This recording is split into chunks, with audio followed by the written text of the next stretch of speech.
Your breathing has changed, and perimenopause did that. Here's what's actually going on and why nobody told you. I'm Erica White, a registered respiratory with 26 years of clinical experience, and I've spent the last several years focused on one specific thing. What happens to breathing during midlife? Because I've lived it myself. I was a clinician. I knew just about everything about lungs, and I still couldn't explain what was happening to my own breathing.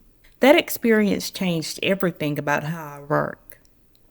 Today, I'm going to walk you through the 3 things that perimenopause actually does to your breathing: the physiology, the patterns, and the reasons your body is responding the way it is. Because when you understand what's happening, it stops being scary, and that changes everything. I want to tell you about a woman. Let's call her Diane. Diane was 47 when she first reached out to me. Sharp, driven, the kind of woman who handles everything.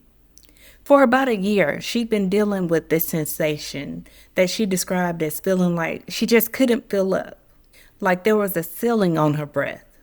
She'd been to her doctor twice. A normal chest x-ray, normal EKG, normal everything. The second visit, the doctor suggested maybe it's anxiety and told her to try some deep breathing exercises. She did, and it helped. However, taking a deep breath by itself actually made it worse.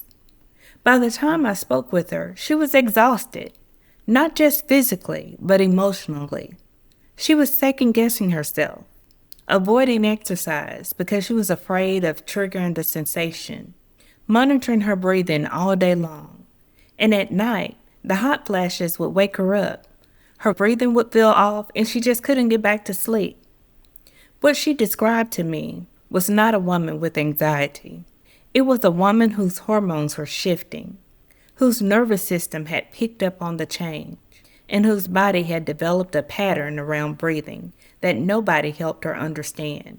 Diane's story is not unusual. I hear versions of this constantly, and I've actually experienced some forms of it myself.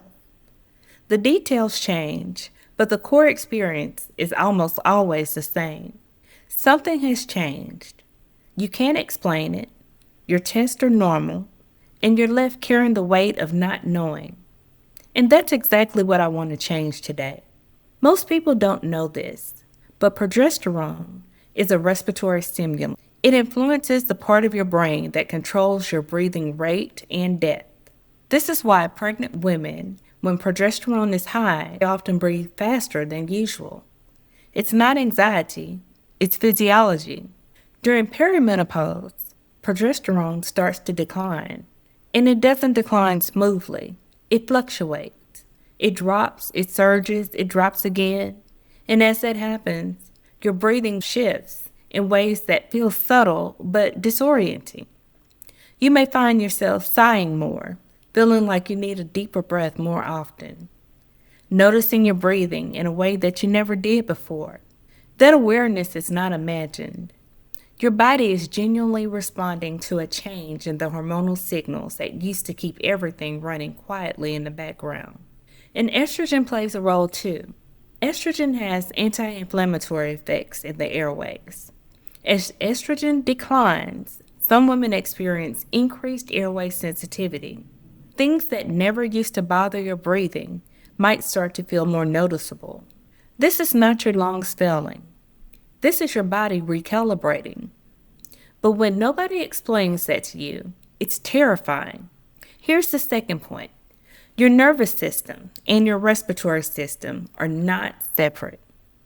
They are in constant conversation with each other. When your nervous system is activated from stress, from a hot flash, from disrupted sleep, from hormonal shifts, your breathing pattern changes automatically. It gets faster. It gets more shallow. This is a survival response. Your body is doing exactly what it's designed to do. The problem is, during perimenopause, many women are living in a low-grade state of activation that never fully turns off. Hormonal fluctuations create a kind of internal turbulence your nervous system is constantly trying to manage. So shallow breathing becomes your new default. And here's where it gets layered. When your breathing feels off, your brain notices. It starts to monitor. And the more you monitor your breathing, the more unnatural it feels. Because breathing is designed to be automatic. The moment you make it conscious, it gets complicated. Now you're not just dealing with the physiological change, you're dealing with the anxiety about the change, which creates more activation, which creates more shallow breathing, which feels more alarming. This is the cycle so many women find themselves in, not because something is broken, but because the system got overloaded and nobody handed them a way out. Here's the third point. This is the one that surprises most women the most. You can have completely healthy lungs, completely normal test results, and still have a breathing pattern that is genuinely dysregulated. It's called breathing pattern disorder, and it's far more common in women than most people realize.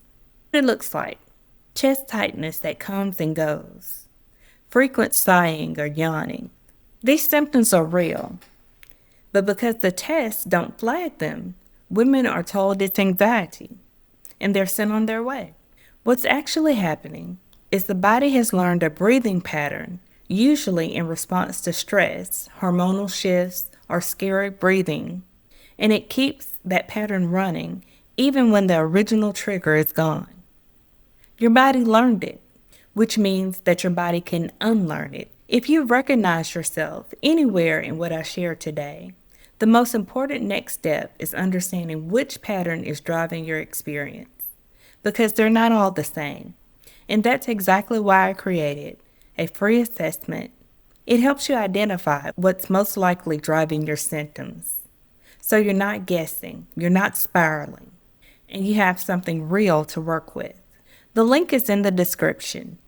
It takes just 2 minutes. You've been carrying this for long enough.